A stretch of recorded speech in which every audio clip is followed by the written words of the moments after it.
Lyon demain, le quart d'heure lyonnais, toute l'actualité chaque matin.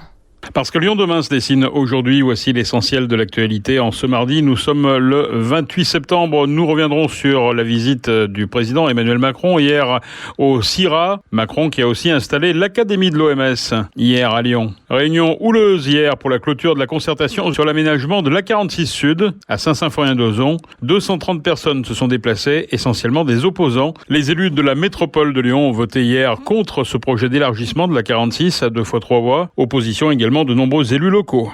Et puis pour terminer le quart d'heure lyonnais, je vous propose une rencontre avec Olivier Ruiz qui se produit ce soir au Radiant Bellevue à Caluire. Lyon demain, le quart d'heure lyonnais, toute l'actualité chaque matin. Gérald de Bouchon. Bonjour à tous. Mais d'abord, la France qui décroche le Bocuse d'Or 2021 devant le Danemark et la Norvège. La finale opposait 21 pays depuis dimanche à Lyon. La France n'était pas montée sur le podium du Bocuse d'Or depuis 2013.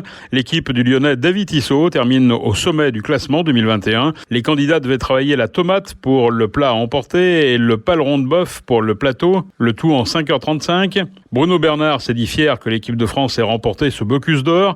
Une véritable victoire pour la gastronomie française et son rayonnement à l'international dans ce contexte de crise sanitaire si particulier, a commenté le président de la métropole. Un peu plus tôt dans la journée, Emmanuel Macron avait visité le CIRA.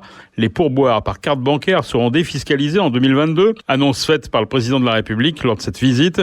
L'objectif est d'inciter à laisser du pourboire aux serveurs, ce qui est un vrai complément de salaire et dans un contexte où les patrons peinent à recruter.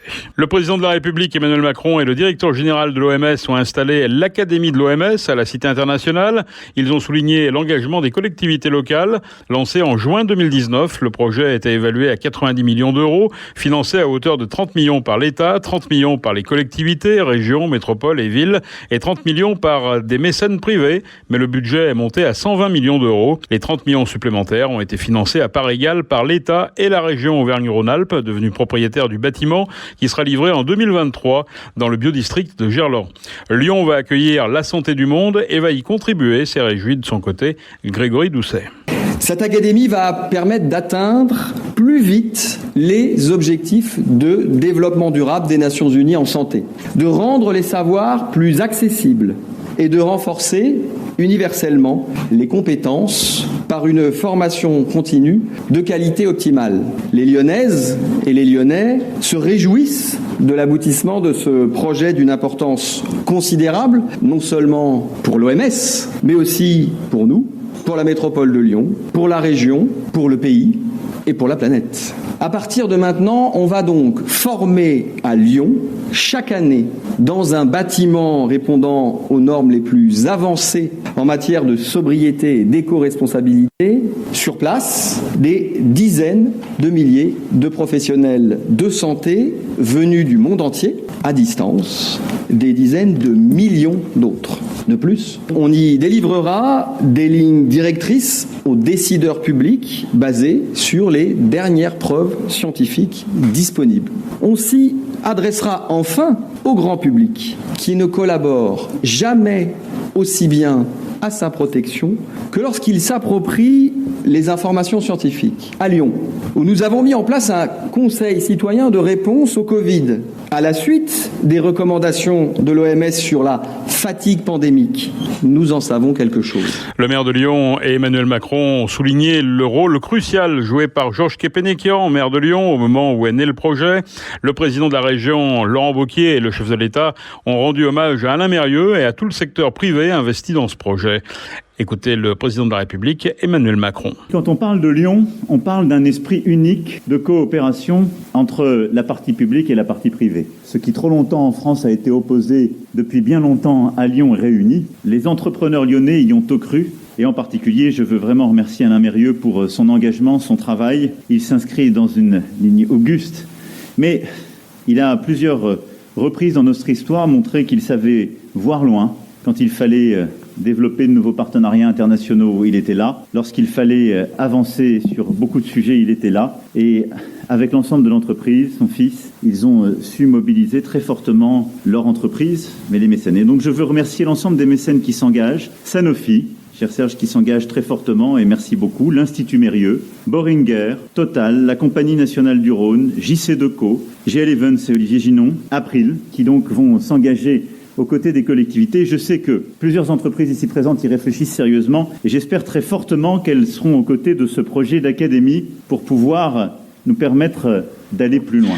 Notez qu'Agnès Buzyn, ancienne ministre de la Santé, qui a quitté le gouvernement début 2020, va devenir directrice exécutive de cette nouvelle académie. La réunion de clôture de la concertation sur l'aménagement de l'A46 Sud s'est déroulée hier soir à Saint-Symphorien-d'Ozon. 230 personnes se sont déplacées.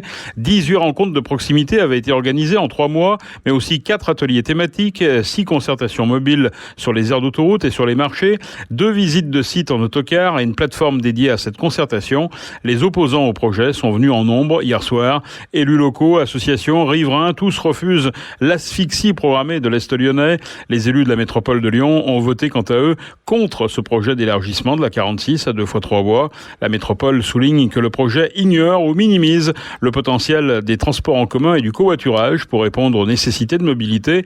Élargir la 46 induira très rapidement de nouveaux flux, davantage de pollution et une accélération de l'étalement urbain, a souligné pour sa part Jean-Charles Collas, le vice-président délégué au déplacement. En raison d'un mouvement de grève, une partie des transports scolaires de la Loire ne sera plus assurée à compter de ce mardi. Un mouvement qui affecte aussi une société sous-traitante de la Stas chargée d'exploiter certaines lignes du réseau. Une partie des transports en commun stéphanois est donc affectée. Il est prudent de se renseigner. Lyon demain, un site internet, du son, de l'image, un média complet pour les Lyonnais qui font avancer la ville. Elle est une de ces artistes révélées au début des années 2000, à une époque où la télévision faisait de la Starac ses premières parties de soirée, elle-même passée par Star Academy. Elle a fait depuis une longue carrière, très longue carrière, entre musique, chansons, cinéma, théâtre, littérature, danse. La femme chocolat nous revient pour un spectacle intitulé Bouche cousue. Bonjour Olivia Ruiz. Bonjour. La femme chocolat, c'est bien sûr une allusion à ce tube de 2006 qui vous a fait connaître particulièrement au grand public. Bouche cousue, alors là c'est un spectacle, on peut dire pluridisciplinaire, est-ce que vous pouvez nous le présenter ? Pluridisciplinaire, c'est un bien grand mot, c'est avant tout un concert-spectacle avec effectivement une proposition scénographique sur la base de 2 tulles qui sont des supports de projection et qui permettent une immersion totale ou partielle dans le décor. Car c'est bien un retour en quelque sorte à vos racines en Espagne que vous n'avez jamais oublié et que vous nous proposez dans ce spectacle.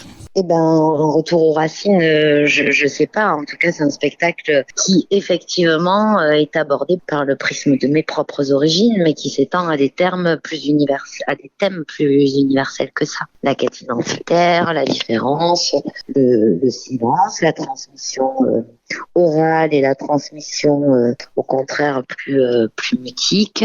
Un spectacle, en tout cas, pour briser le silence et qui débute justement par un cri du cœur. Je veux savoir. Oui, il débute pas tout à fait par ça, mais effectivement, c'est le premier grand axe du spectacle, la libération de la parole. Au XXIe siècle, l'exil est toujours d'actualité et ce déracinement pour vous est inacceptable ? Évidemment que la nécessité de parler d'un sujet qui est de l'ordre de l'intime se met à exister à partir du moment où on réalise que cet épisode de l'histoire est un miroir de notre époque. La période du confinement qu'on vient de connaître, si dure soit-elle, vous a permis de faire autre chose, de faire vous aussi en quelque sorte de la résilience ? Moi, j'ai pas de nécessité à être résiliente pour ma part. J'exerce un devoir de mémoire, mais moi, je suis quelqu'un qui bénéficiait d'une très jolie vie, de parents disponibles, d'un ancrage, d'une possibilité de s'enraciner qui me semble nécessaire au bon déroulé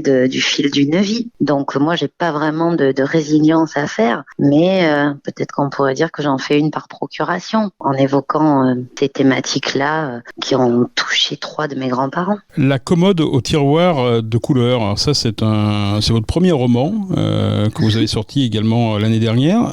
C'est quoi cette commode ? Alors c'est l'histoire d'une jeune femme qui hérite à la mort de sa grand-mère de la commode qui a nourri tous ses fantasmes d'enfant. Elle rêvait de l'ouvrir depuis petite et puis après avoir enterré sa grand-mère, qui était un personnage très important de sa vie, elle rentre chez elle à Paris, elle ouvre la porte de son appartement et elle découvre que sa grand-mère lui a joué un dernier petit tour puisque enfin, aujourd'hui qu'elle n'est plus, elle va pouvoir découvrir ce que cache cette commode. Dans chaque tiroir des objets, par le biais desquels sa grand-mère va raconter tous les épisodes importants de sa vie et donner ainsi des clés de sa propre histoire à sa petite fille. Et ce n'est pas l'histoire d'autres familles, il faut vous le préciser, c'est pas une histoire autobiographique. Le lien avec ma propre famille, c'est que je n'aurais peut-être pas écrit ce livre si je n'avais pas subi le silence familial sur nos origines. J'ai eu besoin d'inventer des femmes qui étaient en capacité de transmettre, parce que ce n'était pas le cas des miennes, probablement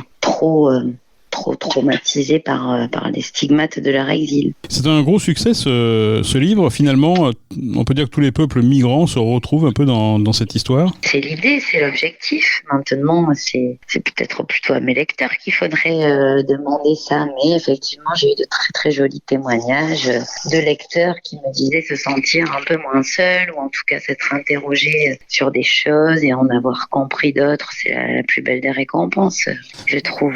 Comment vous sentez-vous après avoir écrit ce livre ? L'édition, c'est un milieu qui est un peu différent de la chanson, très différent ? Très différent, oui. On est vraiment sur l'amour de l'acte créatif en lui-même. Ces dernières années, dans le disque, parfois, j'avais un petit peu plus de mal à trouver ma place, parce que justement, moi, je fais partie d'une génération qui mise tout sur l'émotion, et parfois je pouvais déplorer qu'on passe beaucoup de temps à discuter stylisme ou je ne sais quoi, plutôt que de s'attaquer à ce qui me semble pour moi être le nerf de la guerre, c'est-à-dire la charge émotionnelle d'une chanson, d'un spectacle. On a l'impression qu'au fil de votre carrière, vous êtes dans une perpétuelle exploration. Est-ce que vous allez continuer sur cette voie-là ? Est-ce que vous allez choisir entre, finalement, l'édition, la chanson ? Ah non, je n'ai pas besoin de choisir. Donc ça veut dire qu'il y a un nouvel album en préparation ? Absolument, oui, il y a un nouvel album en préparation, il y a un nouveau roman en préparation. Lequel des deux sera plus fort que l'autre pour prendre toute la place en premier ? Je laisse la vie me surprendre. Affaire à suivre. Bouche cousue, Olivia Ruiz, ce mardi soir, c'est au Radiant Bellevue à Caluire, et vous êtes déjà venu bien sûr à plusieurs reprises dans notre région, notamment à la Maison de la Danse. Et à Caluire d'ailleurs. Et à Caluire aussi. Oh oui, je garde un souvenir absolument magique de ces représentations du spectacle Bolbert, de la tragédie musicale Bolbert, sous la direction de Jean-Claude Galota. C'était des moments extrêmement précieux. Merci beaucoup Olivia Ruiz de nous avoir consacré quelques minutes. Merci beaucoup. Bonne fin de journée, au revoir. C'est la fin de ce quart d'heure lyonnais. Merci de l'avoir suivi. On se retrouve demain, même heure, même antenne. En attendant, restez prudents et excellente journée.